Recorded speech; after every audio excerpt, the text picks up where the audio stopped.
नमस्कार। तो शाहजहां, ये नाम सुनते ही दिमाग में क्या आता है? ताजमहल, है ना? संगमरमर का वो खूबसूरत मकबरा। लेकिन आज हम उस संगमरमर के पर्दे के पीछे छिपे इंसान की कहानी जानेंगे। और यकीन मानिए, ये वो कहानी नहीं है जो हम और आप हमेशा से सुनते आए हैं। हाँ बिल्कुल। ज्यादातर लोगों के लिए तो शाहजहां का मतलब ही है ताजमहल। एक अमर प्रेम कहानी। एक ऐसा बादशाह जिसकी अपनी बेगम से मोहब्बत की कोई इंतहा नहीं थी, और उस मोहब्बत की निशानी आज भी दुनिया के सामने खड़ी है। और देखिए, इसमें कोई शक नहीं कि ये कहानी सच है। अपनी बेगम मुमताज महल के लिए उनके प्यार ने वाकई दुनिया को एक अजूबा दिया।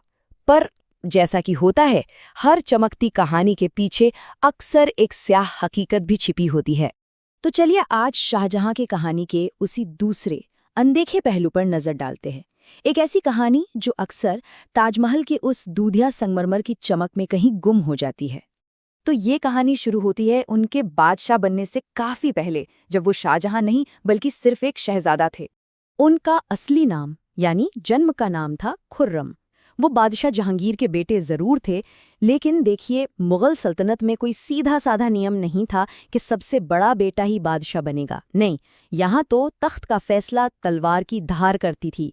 सिंहासन के लिए खूनी लड़ाई होना तो जैसे आम बात थी। और शहजादा खुर्रम, वो इस खेल के माहिर खिलाड़ी थे।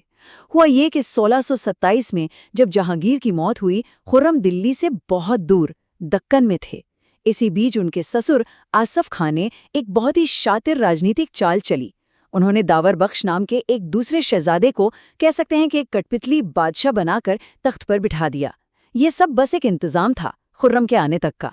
और जैसे ही खुर्रम आगरा पहुंचे, उन्होंने अपने सभी भाइयों और सिंहासन के हर एक दावेदार को रास्ते से हटा दिया, मौत के घाट उतार दिया और खुद को हिंदुस्तान का बादशाह शाहजहां घोषित कर दिया। तो सवाल उठता है, उस बेचारे शहजादे दावर बख्श का क्या हुआ? उस दौर के इतिहासकारों ने उसके लिए एक शब्द इस्तेमाल किया, बलि का बकरा। मतलब एक ऐसा मोहरा जिसे सिर्फ इसलिए आगे किया गया ताकि असली खिलाड़ी के लिए मैदान साफ हो जाए।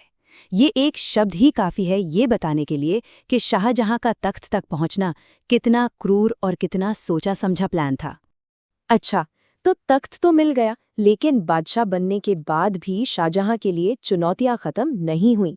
सच तो ये है कि उनका पूरा का पूरा शासनकाल युद्ध और विद्रोहों को दबाने में ही गुजरा। इसे ऐसे समझिए, एक तरफ तो वो दक्कन में अहमदनगर, गोलकुंडा और बीजापुर जैसी सल्तनतों को जीतकर मुगल साम्राज्य को और बड़ा बना रहे थे।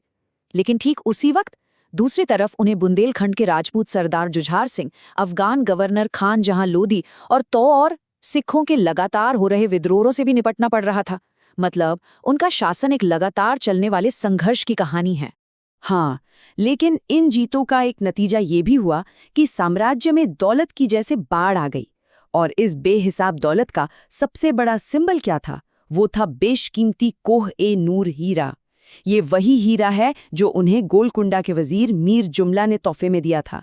सोचिए, ये उस दौर की ताकत और अमीरी की क्या जबरदस्त मिसाल रही होगी। लेकिन हर महत्वाकांक्षा पूरी हो, ये जरूरी तो नहीं। और साम्राज्य को और फैलाने की यही चाह शाहजहां को उनकी जिंदगी की सबसे बड़ी नाकामियों की तरफ ले गई। देखिए, शाहजहां का एक बहुत बड़ा सपना था। वो अपने पुरखों की जमीन यानी मध्य एशिया के बल्ख और बदख्शां को वापस जीतना चाहते थे। तो 1646 में उन्होंने इस सपने को हकीकत में बदलने के लिए एक बहुत बड़ी फौज भेजी। लेकिन ये अभियान एक सपना नहीं बल्कि एक बुरा सपना साबित हुआ। मुश्किल पहाड़ी इलाके और वहां के लोगों के जबरदस्त विरोध ने मुगलों को बहुत भारी नुकसान पहुंचाया और शाही खजाना वो भी तेजी से खाली होने लगा। और फिर कहानी में आता है कंधार का मोर्चा। कंधार, जिसे उस जमाने में भारत का दरवाजा कहा जाता था, फौजी नजरिए से बहुत ही जरूरी था। शाहजहां इसे किसी भी कीमत पर वापस हासिल करना चाहते थे। उन्होंने एक नहीं, दो नहीं बल्कि 3 बार कोशिश की। पहली 2 कोशिशें 1649 और 1652 में उनके बेटे औरंगजेब ने की, और दोनों ही बार नतीजा नाकामी। 2 नाकामियों के बाद 1653 में शाहजहां की सबसे लाडले बेटे दारा शिकोह ने कमान संभाली और उसने पूरे घमंड के साथ ऐलान किया, जो दूसरे नहीं कर सके वो मैं करके दिखाऊंगा। मैं 7 दिन के अंदर कंधार जीत लूंगा। दारा का ये तीसरा अभियान अब तक का सबसे बड़ा और सबसे महंगा था, और नतीजा एक और करारी हार। जानते हैं इन तीनों नाकाम अभियानों पर कुल कितना खर्च आया? पूरे 12 करोड़ रुपए। अब इस रकम का अंदाजा लगाने के लिए बस इतना समझ लीजिए कि ये ताजमहल को बनाने में आए लागत से भी कहीं ज्यादा थी। तो आखिरी नतीजा क्या निकला? पूरी तरह से नाकामी। कंधार, भारत का दरवाजा, हमेशा हमेशा के लिए मुगलों के हाथ से निकल गया। और ये शाहजहां के शानदार शासनकाल पर एक बहुत बड़ा दाग था। तो ये सारी बातें हमें शाहजहां की विरासत के 2 अलग-अलग चेहरों पर लाकर खड़ा कर देती है। एक चेहरा वो जो खूबसूरत पत्थरों में जड़ा है, और दूसरा वो जो इतिहास के जख्मों में छिपा है।